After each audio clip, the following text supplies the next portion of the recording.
राधे राधे। सनातन धर्म में भाद्रपद मास के शुक्ल पक्ष की अष्टमी तिथि श्री राधा अष्टमी के नाम से प्रसिद्ध है। शास्त्रों में इस तिथि को श्री राधा जी का प्राकट्य दिवस माना गया है। वेद तथा पुराणों में जिनका कृष्ण बल्लभा कहकर गुणगान किया गया है, वे श्री वृंदावनेश्वरी राधा सदा श्री कृष्ण को आनंद प्रदान करने वाली साध्वी कृष्ण प्रिया थीं। शास्त्रों में श्री राधा कृष्ण की शाश्वत शक्ति स्वरूपा एवं प्राणों की अधिष्ठात्री देवी के रूप में वर्णित हैं। अतः राधा जी की पूजा के बिना श्री कृष्ण जी की पूजा अधूरी मानी गई है। श्रीमद् देवी भागवत में भी श्री नारायण ने नारद जी के प्रति श्री राधायै स्वाहा षडाक्षर मंत्र की अति प्राचीन परंपरा तथा विलक्षण महिमा के वर्णन प्रसंग में श्री राधा पूजा की अनिवार्यता का निरूपण करते हुए कहा है कि श्री राधा की पूजा न की जाए तो मनुष्य श्री कृष्ण की पूजा का भी अधिकार नहीं रखता।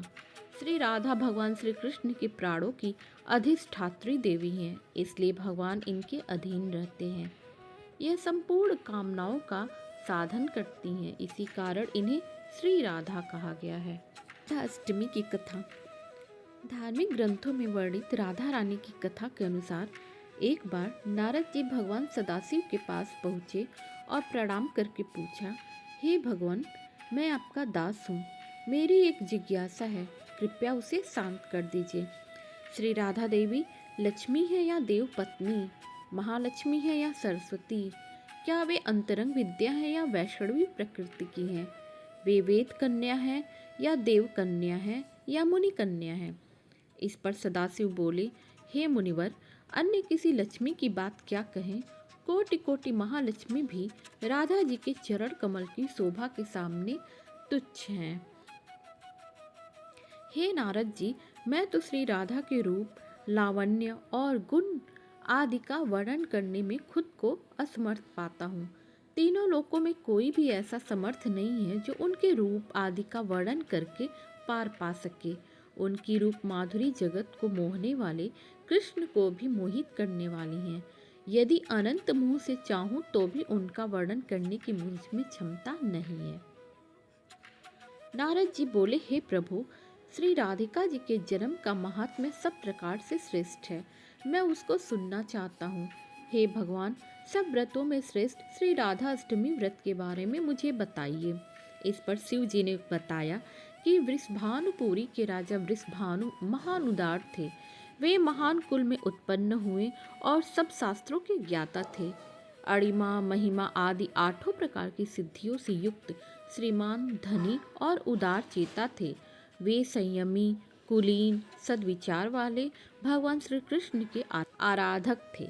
उनकी भार्या श्रीमती श्री कीर्तिदा थी। ये भी महालक्ष्मी के समान भव्य रूप वाली और परम सुंदरी थी। वे सर्व विद्या और गुणों से युक्त कृष्ण स्वरूपा और महापतिव्रता थीं। उनके गर्भ से ही भाद्रपद की शुक्ल अष्टमी को मध्याह्न काल में श्री वृंदावनेश्वरी जी श्री राधिका जी प्रकट हुई। शिव जी ने नारद जी को बताया कि राधा अष्टमी के दिन व्रत रखकर उनकी पूजा करनी चाहिए। इसके लिए श्री राधा कृष्ण के मंदिर को ध्वजा, पुष्पमाल्य, वस्त्र, पताका, तोरण आदि से सजाना चाहिए। 5 रंग के मंडप बनाकर उसके भीतर 16 कमल यंत्र के बीच राधा कृष्ण की मूर्ति स्थापित करें।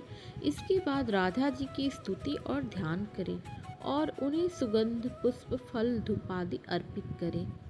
पूजा के बाद प्रसाद ग्रहण करें और रात में जागरण करते हुए राधा कृष्ण का कीर्तन करें। शिव जी ने नारद जी को बताया कि जो मनुष्य भक्ति से राधा अष्टमी का अनुष्ठान करता है, वह भी श्री राधा कृष्ण के सानिध्य में श्री वृंदावन में स्थान पाता और ब्रजवासी बनता है। श्री राधा जन्म महोत्सव का कीर्तन करने से मनुष्य भव बंधन से मुक्त हो जाता है।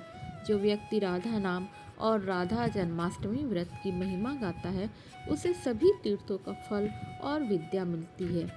शिव जी ने कहा कि जो व्यक्ति श्री राधिका जी को भजता है, उन्हें याद रखता है, उसे मैं भजता हूँ और उसे मेरी कृपा प्राप्ति होती है।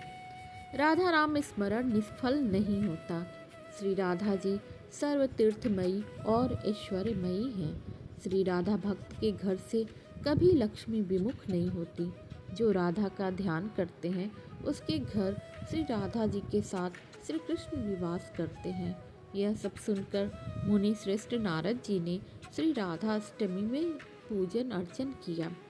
जो मनुष्य इस लोक में राधा जन्माष्टमी व्रत की यह कथा सुनता है वह सुखी, सम्मानित, धनी और सर्वगुण संपन्न हो जाता है।